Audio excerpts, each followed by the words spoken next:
اولا السلام علیکم شهروندان جمهوری اسلامی.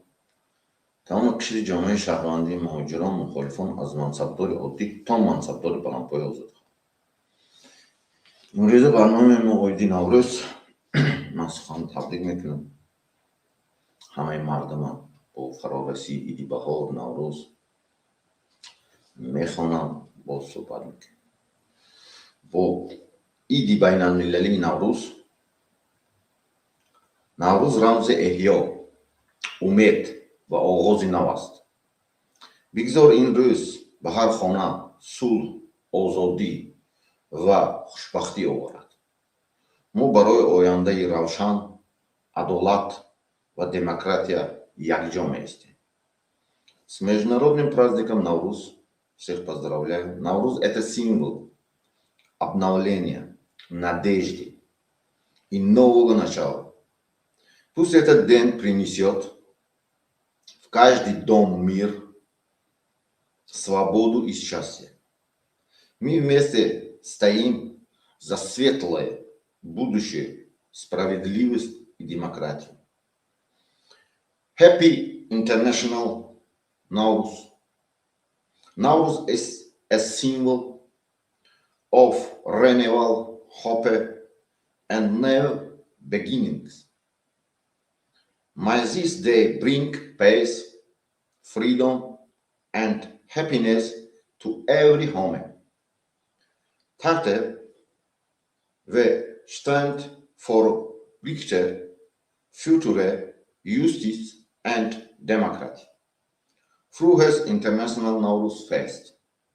Nowruz ist ein Symbol für Erneuerung, Hoffnung und einen neuen Anfang. Möge dieser Tag jedem zu Hause Frieden, Freiheit und Glück bringen. Gemeinsam stehen wir für eine bessere Zukunft, Gerechtigkeit und Demokratie. Халқаро Навруз байрам муборак.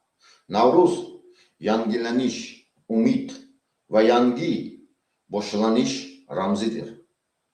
Bugün her bir xonadonga tinchlik, erkinlik ve baxt olup kelsin. Biz birgalikda yorqin kelajak, adalat ve demokratiya uchun turamiz.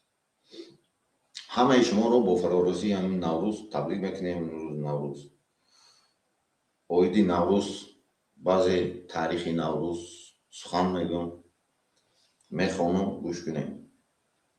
السلام علیکم هموطنان عزیز، برادران، خواهران گرامی. امروز در این روز بزرگ مقدس، عید بین المللی نوروز گردی هم آمده تا احیای طبیعت، آغاز زندگی نو و امیدی نو، امیدی فردای بهتر را تجلیل نماید. بزرگان گفتند آزادی نعمتی بزرگترین است که انسان به آن کامل بوده نمیتواند و همچنین تاریخ به ما می آموزاند که عدالت و حقیقت همیشه بر ظلم پیروز می شود. نوروز رمز احیا و تجدید است. آن در روز برابری شب و روز 21 مارس فرا می رسد. وقتی که طبیعت از بند سردی های زمستان آزاد شده به زندگی نو قدم می گذارد. این رمز است که برای هر یکی ما که پس از هر سختی روشنایی و امید می آید. در تاریخ خلقهای آریایی مردم تاجیک، نوروز با داستان کاوه آهنگر و پیروزی او بر ضحاک ظالم پیوند دارد. این نه تنها یک روایت بلکه رمز ابدی مبارزه برای آزادی، عدالت و استقلالیت ملی می باشد. نوروز همچنین جشن وحدت و پیوند است. این روز ما را به متحدی، احترام یکدیگر، به ویژه احترام زن، مادر، سرچشمه حیات و مهر دعوت میکنم. تنها با وحدت ما میتوانیم جامعه پیشرفته و دولت عدالت پرور بنیاد نماییم. این جشن ما را به پاکی و سازندگی راهنمایی میکنند. سنت های نیکی نوروز مثل پختن سمنک، تازه کردن خانه و آراستن دسترخوان هفت سین ما را به زندگی پاک از کینه و عداوت و آزاد از خرافات دعوت میکنند. امروز ما همچون یک جامعه با شعور بر اساس ارزش های عمومی بشری و معیارهای بین المللی حق داریم که برای آزادی، حقوق انسان و عدالت مبارزه بریم. آزادی حق فطری هر انسان است و هیچ قدرت نمیتواند این حق را از مردم بگیرد، زیرا آزادی از لحظه تولد به انسان داده میشود. بگذار نوروزی امساله در دلهای ما روحی نو، اراده نو، اراده قوی و امید بی پایان را بیدار کند. بگذار در هر خاندان صلح، محبت و برکت حکم فرما باشد و بگذار ما همه یکجا برای آینده آزاد، دموکراتی و عادلانه تاجیکستان قدم گذاریم. با عید بین المللی نوروز تبریک میگویم. همه شمایان را نوروز مبارک، هموطنان عزیز. بنابر همین مردم تاجیک نوروز یعنی عید، یعنی بهار، طبیعت از نو میشکفد، حاصل میبراید از نو همه چی.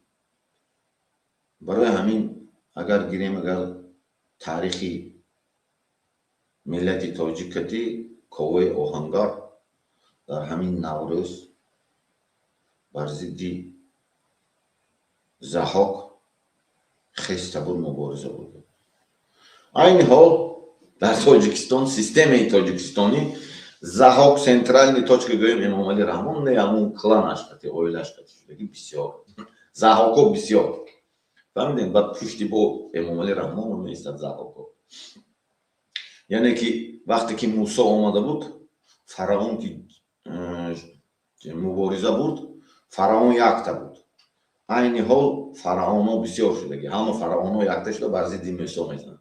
ҳамун коваи ҳамун хел системаш наврӯз карди ки бар гирди анамун бобои Эмомали Раҳмон ҷамъ шудаги пушташ меистад ضحاکҳое ки миллати тоҷика чикор мекунанд? қатл мекунанд, мекушанд. асосан моддаи 13 конститутсияи ҷумҳурии Тоҷикистон ки ресурс ҳаст: одамизод, қувваи одамизод, ақли одамизод, тафаккури одамизод, вақти одамизод, асос вақти миллатро мегирад. фаҳмидем? умрашро муҳоҷират экспорт мекунанд. муҳоҷират ҳамчун муҳоҷирати корӣ, муҳоҷирати чӣ ҳамун заноя танфурӯширо муҳоҷират мефирсонанд. ҳамин хел яъне экспорт мекунанд, яъне вақта мегиранд, сину соли инсона мегиранд. дуюм, бойгариҳое ки табиӣ, тилло, дигар чизоя мегиранд, ҳамун соҳибошон метиҳанд, хоҷаҳошон. барои ҳамун аз миллати тоҷик ҳамин ки бахшиш миллати тоҷик хоҳиш ки бояд мубориза буд. бояд, ман гуфтам, хести инқилоба фикр кун, хӯрди инқилоба фикр кун, раҳ рафти инқилоба фикр кун, нафас кашиди инқилоба фикр кун. ту мебини натиҷаша. فهمیدم؟ تنها حس کن، حس، هر یک کدامی تو حس داری، حس کن انقلاب میبینی، انقلاب خودجوش میشه. مردم میخیزد، انقلابی نظارت شونده، یگون کس بدی ندارد. من گفتم همه با همه چی میرسد. تنها مقصدی همه یکتا، центра همه امام علی رحمون که پیر شدگی کار نمیکنند. یعنی اگر علمی دقیقی گیریم ریلی انتنه که هست کار نمیکنند. ماده 69 کنستیتوسیون جمهوری تویسون معین کردن سیاستی خارجی و داخلی معین کردن نمیتونه. میفهمیش؟ اینجا انسان محکم کردگی سنترال نیتوچکه منه اینجا میدوزد گوش میکنه دم خیلی دوره کراز هم هوایی. فهمیده؟ برای همون هر یک کدام شما باید دانیتون که باید انقلاب میشود. باور کن همه. فهمیده؟ حتما میشود. این کسی داشته نمیده. برای همین از یکدیگر دشمن نترش. من گفتم تاجیک همش یک هست. فهمیده؟ همه تو راست گفت. من نبالکی علمی دقیق قرار میدونم، همه چی میفهمم. تجربه و پرکتیکا فهمیده برآمده ای که همه خونه تبر من راست همین امان همه گنتیسکی کد ملت زمین آب خاک همه چی طور شده. همین ملت بیاد همون گنتیسکی کد ملت در همون اسماعیل سامانی همون میبیاد همون شاق با پشت میشود یکم پیش صف با پشت میشود دکروچه انا همین چیز همه بهای نیست. سعودی نیست، بدخشانی نیست هست یک ملت تاجیک تمام دیگه هیچی نیست. یگان چیز دیگه نیست. و جدا کردن این خطلانی این پول کار کردن مبلغ کار کردن. فهمیدی؟ همه ادنا میگم من نونی همه خوردگی من همه جا بکنم من جدا نمیکنم. پروست همه با همه چی میرسد. تنها بابای امام علی رحمون که برای جدا کرد و کلانی خودش که الیت سیاسی جدا کرد با همین رو. فهمیدم؟ کلانای سر به کلانای مثال همون منطقه خطلون براش بیستاد همونای کشته پرتوف نیست کرد. اویلی خودش که ساخت، اویلی خودش ساخت کرد برای اون که اوینده نیست کنم همه. فهمیده؟ همه خیلی اوور فرزنده و یا همه شما رو میکشن. من گفتم این دفعه این زپسان هست شما انالیز کنین همین دولت هایی که انقلاب شدگی دولت هایی که سوریا کلانکتی داره میشه همشه کشته پرستان نیست کردن. افغانستان کلانکی داره میشه.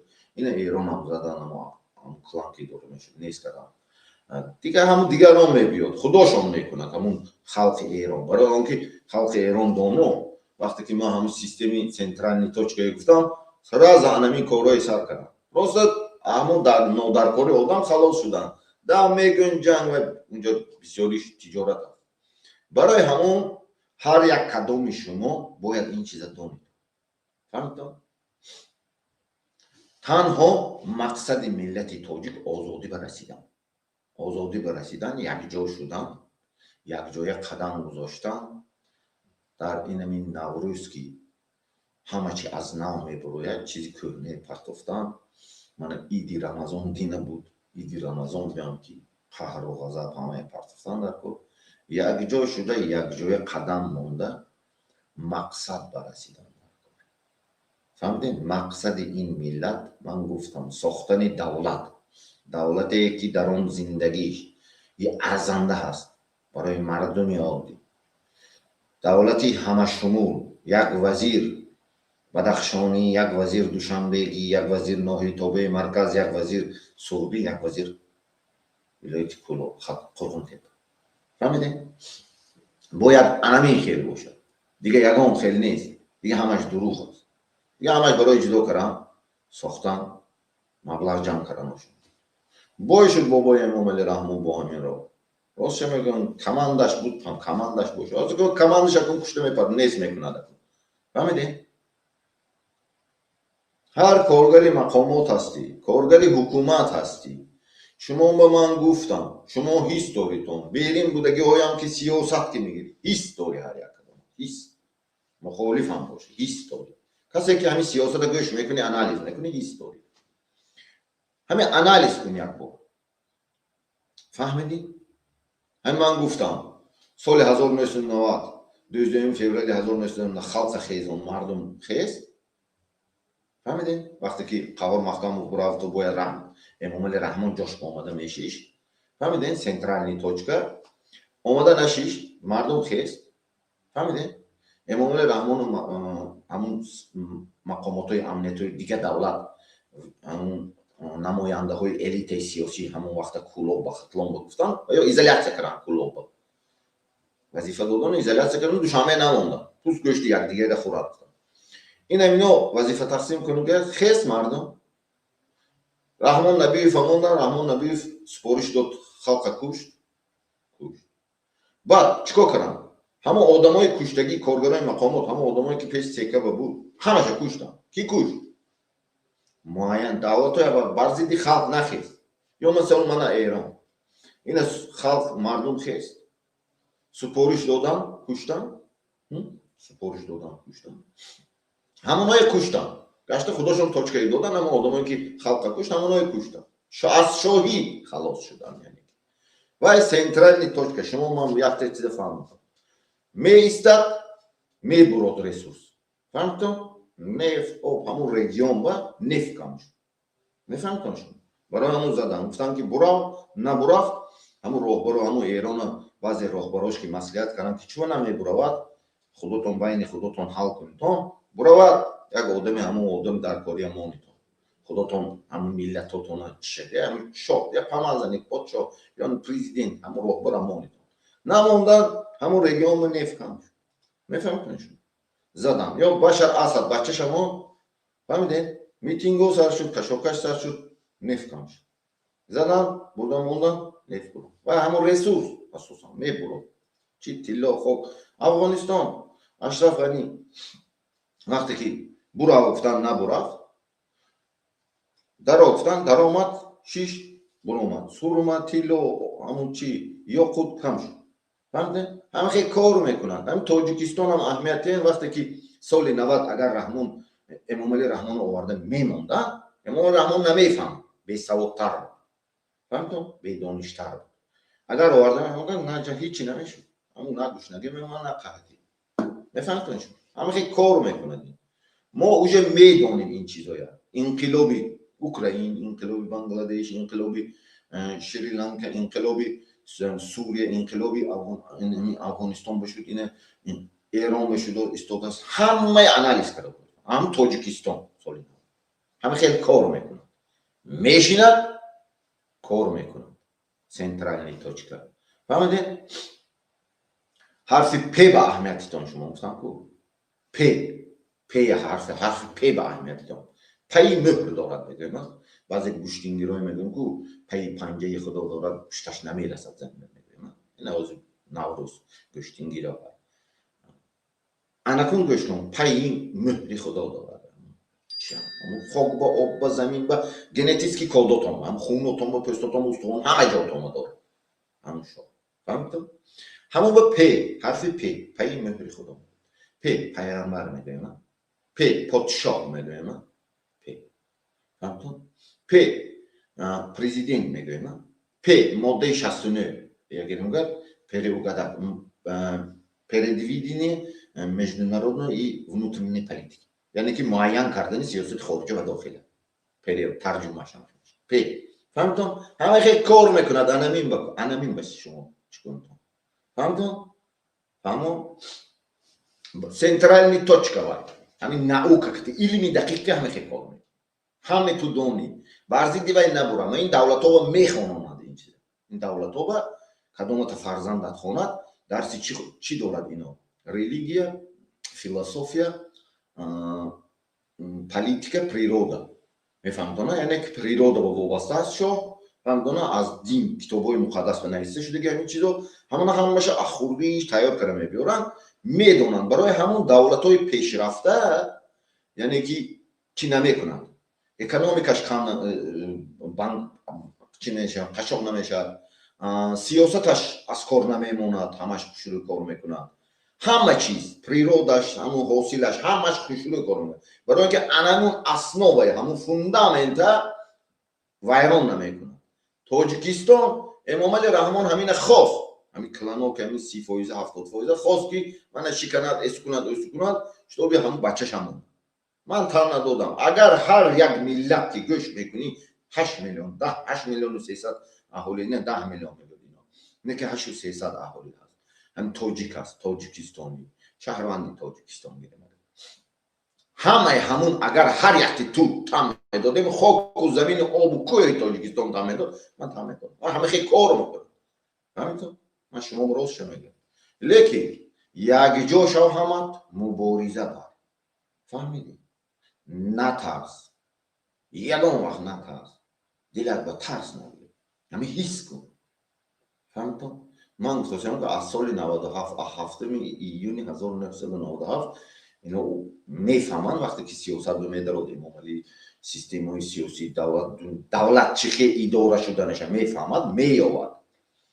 همون وقت 13 ساله بودم من، همون وقت اومد کنی سر همون چلیز مراد چلیز خاله عزیز ما، اما عزیز ما هم مراد اون وقت با کروگی کم میدانست یاش بودم 13 سال. من همون وقت سفید کردم خودم برای همون یوریش، یعنی که فوندامنت زده دولت نیست میکنی. من گفتم صدرالدین عینی یا همین صدرالدین عینی بخارا با استاده شعر می نویسه اسم میکرد اسم میکرد ناشاق دوالت شد. همین ستالین همین قکاس که همین صدرالدین عینی چند همین کاغذ می آوردم پیشش و همون برای همون حکم قتل کردن اونجا سپیسیک میکردن و میدین سپیسیک و همین ورق میزد و نام همونو میدید. میفهمید؟ همون خط میزد داشت یگان نام نمیدید همون میدید خط میزد. اگر نه چند بار کشتنی بود. نو جدا کرد و تاجیکستان همون رشته تاجیکستان کرد صدرالدین عینی بداد. من شما همین قضا ستالینگی همون صدرالدین عینی هم یک خودش مونده بودم بخورم گید در هیچ که نمیمون میترسید تمام نزدیک شدم. فهمیدم؟ لیکن همون صدرالدین عینی تاجیکستان همچون دولت در خریطه جهانی 143 از در 1 کیلومتر کوادراتیکی وارد کرد.